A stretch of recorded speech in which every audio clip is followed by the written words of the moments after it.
Hi guys, it's Sebastian with Looking, Feeling, Smelling Great. I'm back with another video for you today. Today I have special guests here with me, Fitzgerald and Guislain. They are up-and-coming, all-natural California perfumers, and we're going to go over how they got started in perfume making. And if you stick around till the end of the video, you'll have a chance at winning a bespoke perfume if you're a subscriber of Looking, Feeling, Smelling Great. And this is valued at $1,000, so please stay tuned.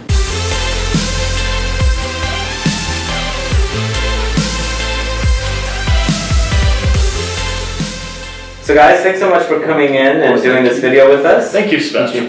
Good to be here.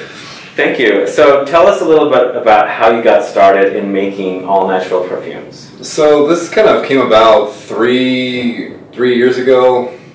We were actually camping in Mendocino, and we were downtown on Main Street, and just stumbled into this perfume boutique, this Perfume Mendel. We started conversing with Judith Brandman, the proprietress there. And that kind of opened up my eyes in particular, because I had like no real interest in perfume until then, and in combination with Alex's exposure inspired us. So we were walking on the bluffs and we came to the idea, like, do you want to start blending perfume just as a hobby?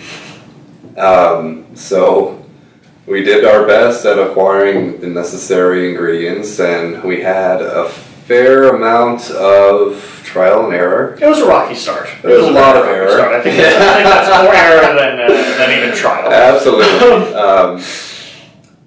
But that's kind of how that got started, and it wasn't until 2014 where we revisited Judith, who's kind of acted as a mentor of ours, and we brought a few blends that we've just been working on to her, and she was impressed with them and noted that she would carry those in her store. Awesome. So that's when we actually started getting a little more serious about actually turning it into Fitzgerald and Guislain. How much education did you have to have? What did you have to learn? Did you have prior perfume experience before? Or were you into perfume before? I was into, I was not an avid collector, but I myself was a mild collector, not particularly into niche perfumes, but a lot of sort of medium-sized European brands. But when we got into making perfume, a lot of it was self-education at first, which was hit and miss. We took a short course with Yoshan in San Francisco, actually, so we're partially trained by her, just a short course. And then we actually base a lot of our fragrances on 19th century research that we've done, looking in the archives, particularly at the UC Davis Shields Library, and then there's an enormous amount of treatises which have been uploaded by various universities and private sites onto Google Books that are just period treatises. So we've learned a lot from that. So it's part self-education, a little bit of training in the Bay Area, and then a lot of historical research has gone into this. Is there a reason why you wear the costumes, or is it costumes, or are they like? They're our uniform. That's what we call them. Okay. They are made by an excellent costume maker. So we really wanted to emphasize the historical angle of our perfumery. Although a lot of what we do is original compositions. Our main line, for example, are not reproductions. They are original compositions that we made up. A lot of the techniques that we focus on, as far as what kind of accords we're using, what kind of notes we're combining in what proportions, are very much based on techniques that were popular in the late 19th century. So we wanted to play up that late 19th century aesthetic in both our packaging and our personal appearance and interactions. So these uniforms are both made by Mr. Alan Jeffrey's Fine Gentleman's Apparel, which is a gentleman's tailoring shop in Southern California. Awesome. That specializes in historical costumes and gentleman's tailoring. Cool. So shall we talk about a couple of your... Sure. Maybe do you have 4 perfumes that are in the market to buy? For the main line, we have 4 perfumes. What's the most popular? The most popular, I would say it's been a draw. between Eucalypcense and Nuit A L'Opera, which is just French for Night at the Opera. Okay. So I think we'll take a look at Nuit A L'Opera. Okay. So this is Nuit A L'Opera. Here's the packaging for Nuit A L'Opera as well. Nuit A L'Opera is sort of our most avant-garde fragrance, as in the combination of notes. It's very, so a little bit out there. It's a little bit challenging compared to some of our other fragrances.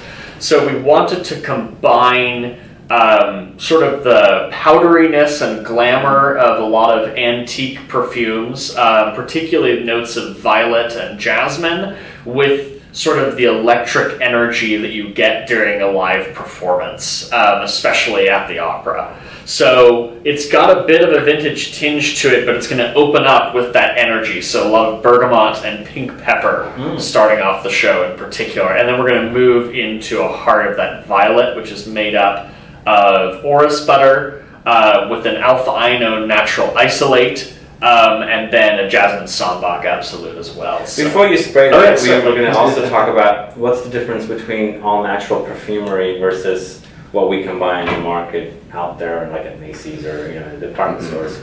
So can you tell us a little bit about that? Certainly. So a lot of what is just out there on the common field are going to be either all synthetics or synthetic blends. A lot of the higher ends are going to be synthetic blends, where they're using some man-made aroma molecules. So our definition of natural perfumery is we have to derive the molecules themselves and the essences themselves from a plant or animal origin. We cannot alter them in any way. So we cannot manufacture, for example, alpha-inone. We can get an alpha-inone isolate from a plant like blackcurrant. In fact, I believe the one we are using in here is isolated from blackcurrant, but the molecule itself is already in existence in nature. We're just extracting that. Okay. So those are sort of the rules for natural perfumery. There's some blurred lines as far as some people argue that some natural isolates should not really be considered naturals. Some should. But that's the basic difference, is the molecule or the compound is pre-existing in nature, and we take that. It's not manufactured by people. Okay. Sounds great. So let's smell. All right. Night at the Opera? This is Night at the Opera. And how does it... Okay. There we are. There it is in the French. So I'll spray out to the side here to make sure we don't get any else. So Nuit A L'Opera it's gonna start with a lot of bergamot and pink pepper in there. So we intended it to be sort of interesting, as in it's a dry white floral. It's something that I often find you don't find with white florals. They often either have sweetness or they have this sort of lush sensuality to them. We wanted to go with something that was almost woody in its dryness. I like it. It's powdery, but it's also fresh and citrusy. That was one of the challenges was to get those things to play together and not go over another direction. And often we found in some of the very early iterations of it, it was hard to find a tipping point where it would go sour, where the citrus would react with the heart notes, the top notes would react with the heart notes in a negative way. So finding that balance was definitely a challenge in this blend, more than some of the other blends where I felt like the notes naturally flowed together. This was a bit more of a challenge. Wow. So what gives it the powdery feel or the experience here? What notes are... So the powdery feel, the main note that's giving it that powdered aura is orris butter, which is from the root of the iris plant. Okay. Yes, exactly. Wow, I like this one. I originally thought I was going to like the eucalyptus more, but I think this is my favorite when I smell them at Tiger Lily, I think this is the one that... Thank you. A lot, yeah. Thank you. It's been our most popular fragrance so far, probably. Cool. Well, let's go ahead and try that eucalyptus again. All right. Tell us a little bit about the eucalyptus. So, Eucalypcense is kind of their callback to California as like where we've grown up, and especially driving up and down the coast, experiencing those groves of eucalyptus, and also kind of an homage to Mendocino and groves of lush green forests and coast. The concept behind this was this image of like the eucalyptus trees towering like up, and with like all the aromas of like the leaves and the detritus and the eucalyptus itself, kind of giving this ecclesiastic incense smell, and these kind of forming these arches similar to like that of like a cathedral. So kind of taking that concept, just like the incense and like the coastal trees, blending like this warm spiciness of the notes that kind of even come out in the eucalyptus, and the cardamom and nutmeg and cinnamon that we have playing along as well, with the coolness of like that coastal fog, and the eucalyptus also. It's a very interesting, the eucalyptus absolute is a really interesting base to play with, because it offers almost kind of this floral spicy note in and of itself, contrary to like a eucalyptus leaf, which is a lot more heady and vulgar. So we'll try this one out too. Okay. Note the lovely green color. I love that color, actually. Yeah. So the green color, a lot of people have asked us, you know, do you dye it? Do you try to get it that color on purpose? That was just the color the blend came out. And the color is mostly derived from that eucalyptus absolute. The essential oil is completely clear, but the absolute is a very, very dark brown and green. And when you combine it with some of the middle notes, which are slightly red, especially the rose the rose absolute is a red, it produces this very brilliant green when you put it in light. Wow. Well, this one's really good. I'm a big fan of the way the eucalyptus trees smell, especially after it's rained. Mm-hmm. Oh, yeah. Yeah, especially when I pick the leaves off and crush them, and they have to get the essential oil in there. Yeah. No, this one's really nice too. I really like this one, especially the green color too. Yeah, that one's a lot of fun. Yeah, a happy accident. Very happy accident. So, how long does it take you to come up with a scent? Like, how many practices do you do?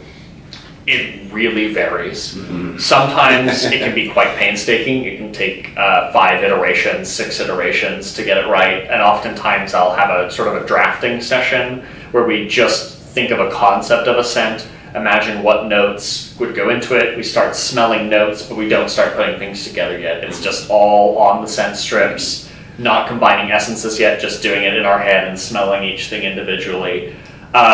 Other times, it'll just be a rush of sort of inspiration, and I'll think of something, and we'll sit down and we'll play off each other. We'll say, "Is that right? Is that right? Is that right?" And times like that, it might only take 1 or 2 blends to get it where we want it. The prime example of that was like that plein air do. It was like a honeysuckle inspired fragrance we did on the beach at Point Reyes, where we just did one go, and it ended up being absolute, as perfect in the way. The first time we're actually blending as part of we do a plein air series where it's sort of an art project that we do perfumery outdoors, trying to capture the location. And we did it. Unfortunately, that day there happened to be a windstorm. But we did it on the first iteration out there, and it turned out to be a kind of very lovely fragrance. So that was maybe a bit of luck in there too. That's awesome. So you have a fougère, right? We do have a fougère. Yes, let's try that one. So this is Gerefou. So the name itself is a bit of a play on words. It's a French concept called Valence. And Valence is, I explain it sort of similar to English Pig Latin, but unlike Pig Latin, it's actually used somewhat often in the vernacular. Not as a regular way of speaking, but there's just certain words which have become Valence. Okay. So we made a Valence out of the word fougère to come up with Gerefou, taking the 2 parts of the word and flipping them around and changing the pronunciation to make it make sense with French linguistics. So that's Valence. So our fougère really tries to get back at historical styles of fougère. So it's going for a late 19th and early 20th century, similar to what fragrances like Aubigant's original Fougère Royale would have been like. So it's going to have that barber-shoppy top with lavender, bergamot, geranium, And of course, that base is going to have oakmoss and tonka being really important to the fougère. The other thing that we have in there that's sort of our trick is we get a slight anisey note from, is there licorice in here? From tarragon. Tarragon. So there's a tarragon in it. It's trying to give a bit of that licoricey note without making it really sweet, like you might find from doing a star anise or licorice itself. Well, this is really nice. Actually, fougères are making a comeback, so it's perfect timing that you guys have a excellent. Yeah. This is really nice. I love this. Is one of my favorite genres, actually. Yeah, ours too. It's a very masculine style of fragrance. It's very timeless. It's survived a long time. Yeah, good one. Yeah, I like this one too. Thank you. What's next? We have one more, right? All right, we have one more. What are these bottles here? Oh, we'll get to them in a minute. We'll get to those in a minute. Hiding there. So our last one in our main line is Golden Rose. For Golden Rose, we took inspiration from southern Spanish style gardens, which are a blend of the Arabic style of gardening with the native style of gardening that was there all the way back, dating back to Roman times in the Spanish region. It wasn't Spain when that style combined. So it's a lot of fruits, very fruit-heavy gardens, combined with the rose, and we also wanted to combine it with select spices. So in this one, we've chose to zoom in on making that the roses that are in this garden, the Spanish-style garden, golden. So making them sweeter, thicker. We have saffron absolute in the top that's going to lend both a bit of spiciness and also try to get in a sort of a water element to it. It actually lightens it up. It smells ever so slightly aquatic, maybe not in the modern perfumery sense of the word. So the heart is 3 different rose essences. It's 2 different varieties of rose, the absolute from those, and then a rose oil or rose otto. So let you smell that.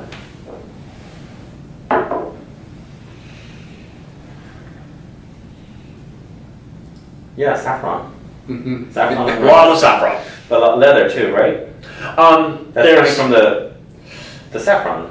So saffron often has that leathery sort of suede effect to it, as I like to call it. The other thing that produces the leather effect would be the ambrette seed in the base. The musk seed in the base from the hibiscus plant often has a very suede-like leather feel to it in certain iterations. And certainly in this fragrance, we've tried to play that element up. What's the fruity notes that I'm getting in here? So the fruity notes are a combination of a bergamot and an apple.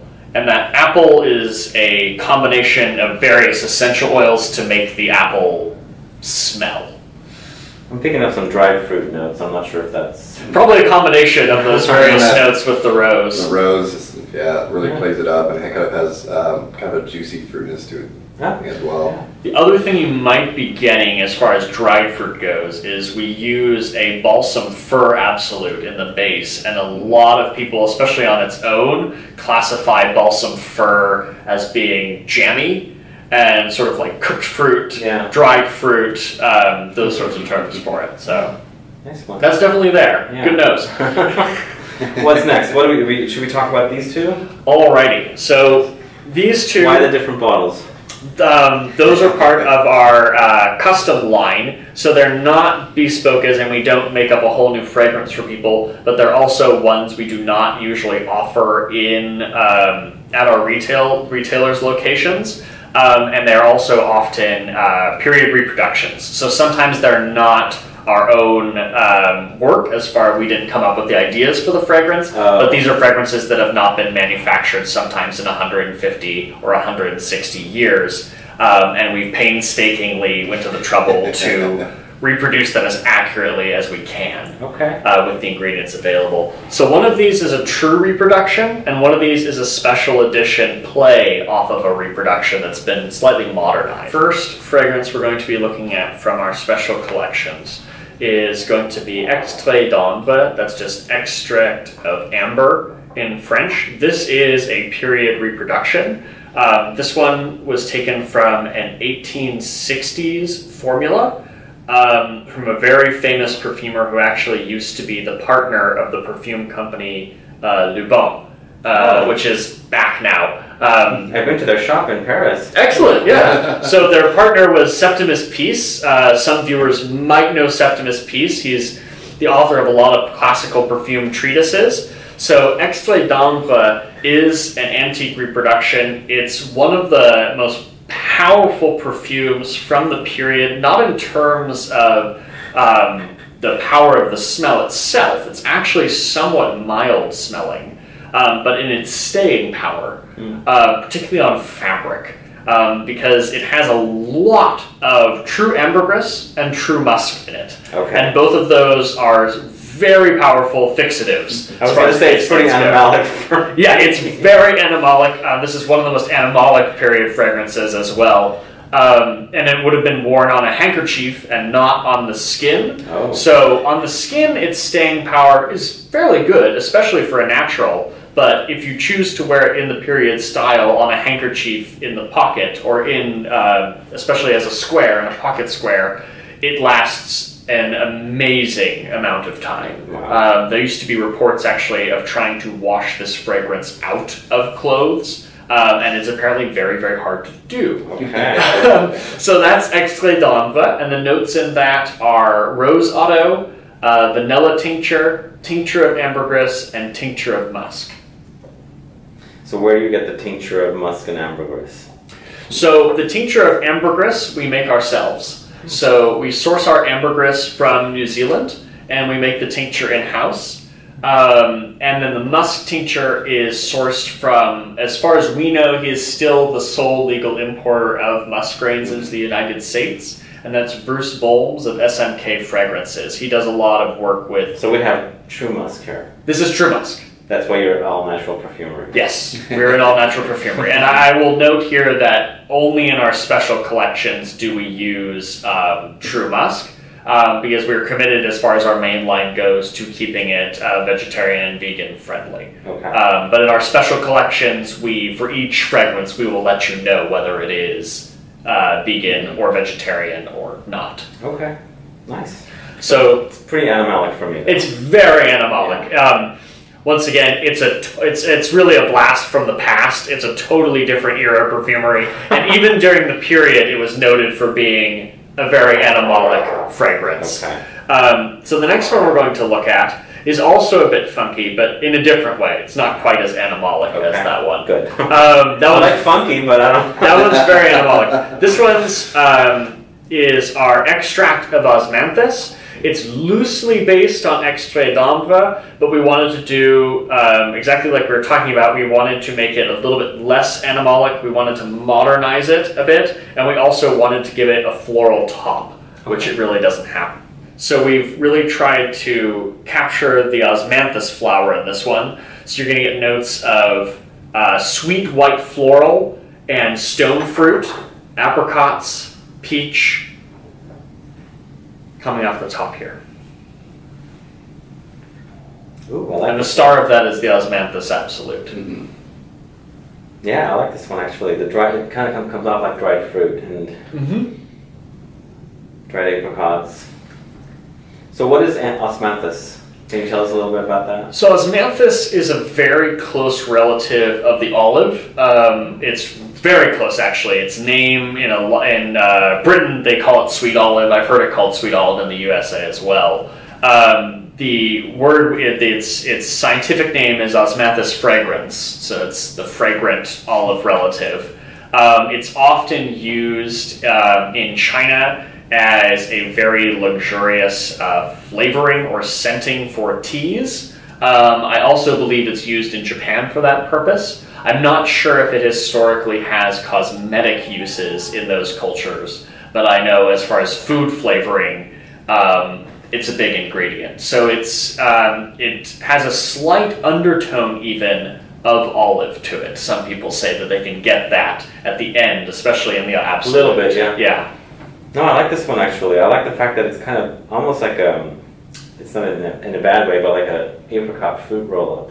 You know? I totally get that. The dried fruit definitely comes through. Yeah, I like this one. But there is a little bit of dirty in there, but it's not like We've tried to take that temper that dirtiness down to play up those fruits and florals. So then, some of the ingredients of the musk and the ambergris are in here as well. We tried to stick with the same base notes that are present here, form the base of this fragrance. Okay, yeah, because that animalic quality is actually adding a little extra uniqueness, because all you would get is probably fruit roll-up if it wasn't in there. Yeah. Cool, yeah, I like this one. So why these again? So for this line, sticking with the fact that a lot of our customs are period reproductions, we wanted to offer them in a non-spray format and in a very, very high quality French bottle. Because perfumes would have come in smaller bottles, they would have been done in cut glass. Some perfumes are still obviously done in cut glass. A lot of them are done in cut glass today. And we didn't want them to be sprayed because the way you experienced perfume would have been most of the time in dabbing, except for very, very low concentration colognes, which would have been sprayed as a refresher. But most of these, it's convenient also for application onto the handkerchief. You can dip the end of the handkerchief. So that's why they're the smaller quantity, they're a different cut of bottle, they're not spray. And let's go over some of the pricing too. How much are these and how much are the other ones? So the pricings on our customs are going to vary. So I'll get to the pricing of these two in a minute. So the pricing of these are going to be $140 each, and these are 30 ml sprays. Okay, and what concentration are these? So on the bottle we say eau de toilette, but it's actually a bit higher than eau de toilette. It's just with naturals. As far as staying power, I don't want to deceive people as in getting them to expect the kind of immense staying power you might expect from an eau de parfum that's a non-natural. You simply can't expect that from a lot of naturals. So they vary. For instance, Nuit A L'Opera is definitely in the eau de parfum range. It's around 15% strength. Eucalypcense is a little bit up there as well. But we have eau de toilette listed on the bottle. They're all going to be a little over 10% though. Okay, cool. And currently you can buy them at Tiger Lily Perfume. You can buy them at Perfume Mendo and Tiger Lily Perfume. Do you sell off your own website? We also sell off our own website, but that's just Fitzgerald and Guislain. .com. Right. and the pricing on these? So can somebody go to your website and buy these? They can. Oh, okay. They can. There is a delay period because we only blend these to order because they are very expensive to produce, and often we have to order the ingredients in as they are very uncommon ingredients. Okay. So these are going to be, the Extrait d'Ambre is $300 for the 15 ml in the Herbaceous bottle. And this one is going to be the same. This is also $300 for the 15 ml. We also offer, on our site, we also offer period colognes, which are sprays of 30 for $50. They would be a light, refreshing afternoon spray. Yes. Those were really nice. Was there a neroli or orange blossom one? Yeah, there was a neroli in those. Yeah. And those are, once again, those are period reproductions, and they would have been meant to wake you up in the morning or wake you up after having a nap in the afternoon. Nice. So they're very quick, very refreshing, light sprays at a very low concentration. Cool. So let's talk about the giveaway. You guys promised a lucky subscriber of Looking, Feeling, Smelling Great. So what are you guys offering? We are offering a free Bespoke fragrance commission that is valued at $1,000. You can find details about the process of that commission on our website. I can put a link in the video. Excellent. So we will be doing an entirely custom scent for you. If you are located within about a 4 hours car drive from Sacramento, California, we'd be happy to come to your location and do the entire customization in person. If you are not located in California, we would be happy also to do it over Skype or any chat medium online. By the way, I didn't mention this in the beginning, but this giveaway is open globally, so anybody in the world can win this giveaway. Mm-hmm. So if you're in Africa or the Middle East or Europe somewhere or Australia, you have a chance at winning this prize. So any other information? So you basically will create anything for Yeah, we'll have an interview. We'll do our best to supply you with the ingredients so that you can figure out what you want highlighted, what you like. It's also a cool opportunity to learn like with essences and their or like own form if the ingredients actually go in there. And then from there we will take that information and we will collaborate in creating a draft, which we will then send and collaborate on how to move forward, and then do another draft and another draft if completely necessary, and then we will provide you with a full bottle. Cool. Awesome. That sounds awesome. That's great. Thank you. So this will be an all-natural perfume that they're going to receive then, Yes, right? they will. Yes. All right. Cool. Guys, thanks so much for tuning in today to discover Fitzgerald and Guislain fragrances. Make sure if you're going to take part in the giveaway, put down all the information that's needed. What you have to do is put down why you want to win the bespoke perfume creation, and also list down where you live in the world so we know. Also, please follow me on Facebook, Twitter, and Instagram. I'll have links to Fitzgerald and Guislain in the info box as well. You can discover their line as well. I'll be back with more videos very soon. Also, make sure you're subscribed to this channel, because if you're not, then you will not qualify for the giveaway. Alright guys, thanks so much for watching. Have a good one. Goodbye.